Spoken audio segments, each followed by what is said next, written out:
Smile Dog. I first met in person with Mary E. in the summer of 2007. I had arranged with her husband of 15 years, Terrence, to see her for an interview. Mary had initially agreed, since I was not a newsman, but rather an amateur writer, gathering information for a few early college assignments, and, if all went according to plan, some pieces of fiction. We scheduled the interview for a particular weekend when I was in Chicago on unrelated business, but at the last moment, Mary changed her mind and locked herself in the couple's bedroom, refusing to meet with me. For half an hour I sat with Terrence as we camped outside the bedroom door, I listening and taking notes while he attempted fruitlessly to calm his wife. The things Mary said made little sense, but fit with the pattern I was expecting. Though I could not see her, I could tell from her voice that she was crying, and more often than not her objections to speaking with me centered around an incoherent diatribe on her dreams, her nightmares. Terrence apologized profusely when we ceased the exercise, and I did my best to take it in stride. Recall that I wasn't a reporter in search of a story, but merely a curious young man in search of information. Besides, I thought at the time, I could perhaps find another, similar case if I put my mind and resources to it. Mary E. was a sysop for a small Chicago-based bulletin board system in 1992 when she first encountered Smile.jpg, and her life changed forever. She and Terrence had been married for only 5 months. Mary was one of an estimated 400 people who saw the image when it was posted as a hyperlink on the BBS, though she is the only one who has spoken openly about the experience. The rest have remained anonymous, or are perhaps dead. In 2005, when I was only in 10th grade, Smile.jpg was first brought to my attention by my burgeoning interest in web-based phenomena. Mary was the most often cited victim of what is sometimes referred to as Smile.dog, the being Smile.jpg is reputed to display. What caught my interest, other than the obvious macabre elements of the cyber legend and my proclivity toward such things, was the sheer lack of information, usually to the point that people don't believe it even exists, other than as a rumor or hoax. It is unique because, though the entire phenomenon centers on a picture file, that file is nowhere to be found on the internet. Certainly many photo-manipulated simulacra litter the web, showing up with the most frequency on sites like the image board 4chan, particularly the X-focused paranormal subboard. It is suspected that these are fakes because they do not have the effect the true Smile.jpg is believed to have, namely sudden onset temporal lobe epilepsy and acute anxiety. This purported reaction in the viewer is one of the reasons the phantom-like Smile.jpg is regarded with such disdain, since it is patently absurd, though depending on whom you ask, the reluctance to acknowledge Smile.jpg's existence might be just as much out of fear as it is out of disbelief. Neither Smile.jpg nor Smile.dog is mentioned anywhere on Wikipedia, though the website features articles on such other, perhaps more scandalous shock sites, such as Hello.jpg or Two Girls, One Cup. Any attempt to create a page pertaining to Smile.jpg is summarily deleted by any of the encyclopedia's many admins. Encounters with Smile.jpg are the stuff of internet legend. Mary E.'s story is not unique. There are unverified rumors of Smile.jpg showing up in the early days of Usenet, and even one persistent tale that in 2002, a hacker flooded the forums of humor and satire website Something Awful with a deluge of Smile.dog pictures, rendering almost half of the forum's users at the time epileptic. It is also said that in the mid to late 90s, that Smile.jpg circulated on Usenet, and as an attachment of a chain email with the subject line, "Smile, God loves you." Yet despite the huge exposure these stunts would generate, there are very few people who admit to having experienced any of them, and no trace of the file, or any link, has ever been discovered. Those who claim to have seen Smile.jpg often weakly joke that they were far too busy to save a copy of the picture to their hard drive. However, all alleged victims offer the same description of the photo. A dog-like creature, usually described as appearing similar to a Siberian husky, illuminated by the flash of the camera, sits in a dim room, the only background detail that is visible being a human hand extending from the darkness near the left side of the frame. The hand is empty, but is usually described as beckoning. Of course, most attention is given to the dog, or dog creature, as some victims are more certain than others about what they claim to have seen. The muzzle of the beast is reputedly split in a wide grin, revealing 2 rows of very white, very straight, very sharp, very human-looking teeth. This is, of course, not a description given immediately after viewing the picture, but rather a recollection of the victims, who claim to have seen the picture endlessly repeated in their mind's eye during the time they are, in reality, having epileptic fits. These fits are reported to continue indeterminably, often while the victims sleep, resulting in very vivid and disturbing nightmares. These may be treated with medication, though in some it is more effective than others.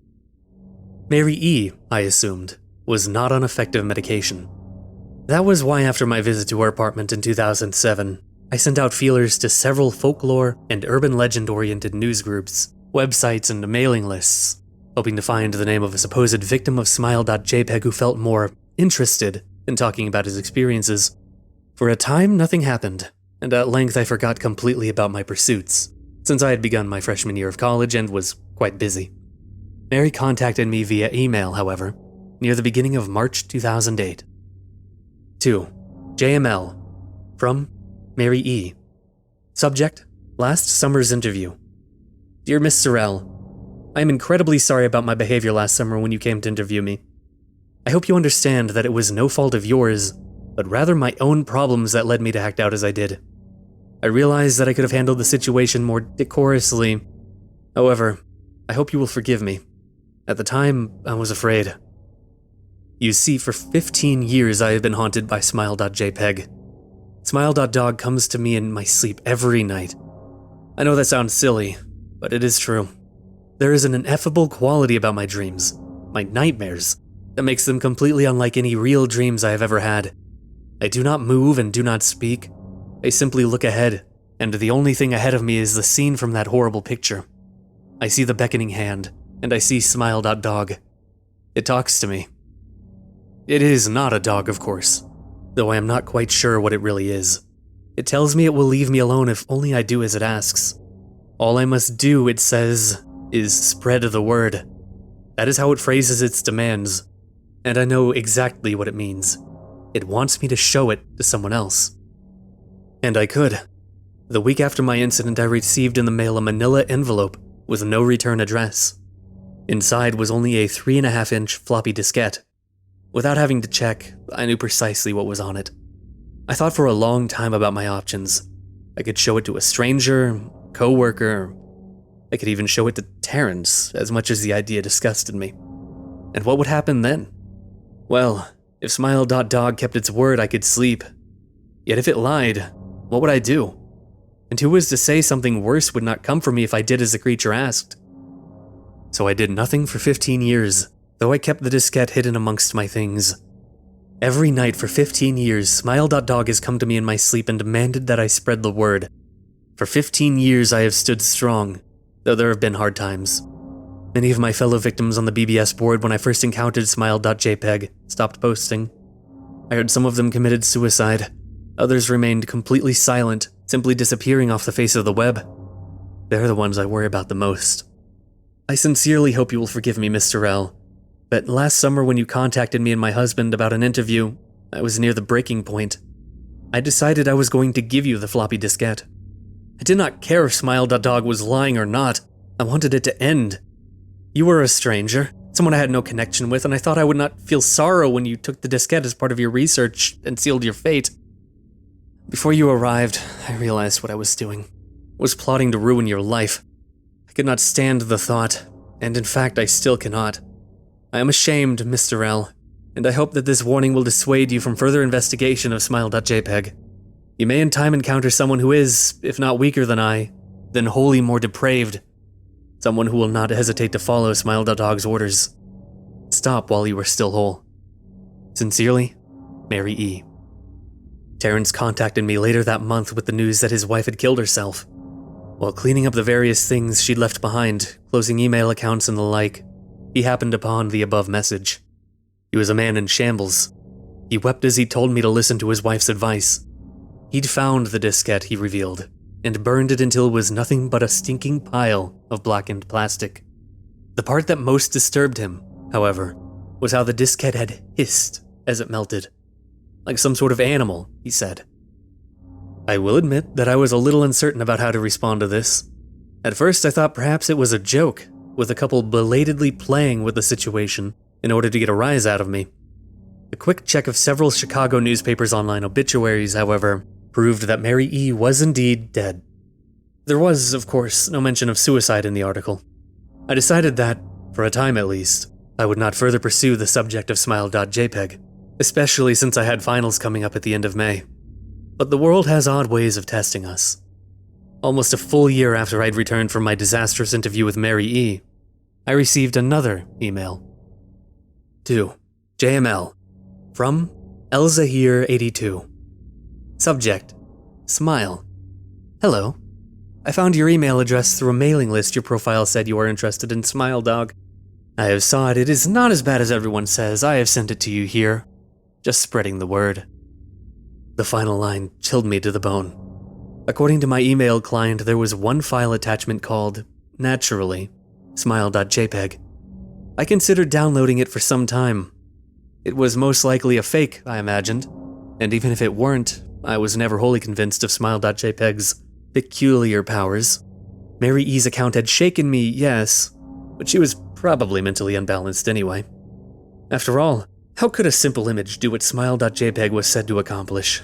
What sort of creature was it that it could break one's mind with only the power of the eye? And if such things were patently absurd, then why did the legend exist at all? If I downloaded the image, if I looked at it, and if Mary turned out to be correct, if Smile.dog came to me in my dreams demanding I spread the word, what would I do?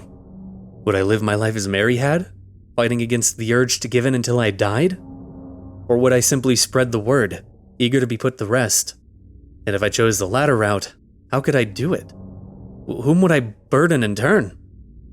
If I went through with my earlier intention to write a short article about Smile.jpg, I decided I could attach it as evidence. And anyone who read the article, anyone who took interest, would be affected. And even assuming the Smile.jpg attached to the email was genuine, would I be capricious enough to save myself in that manner? Could I spread the word? Yes. Yes, I could.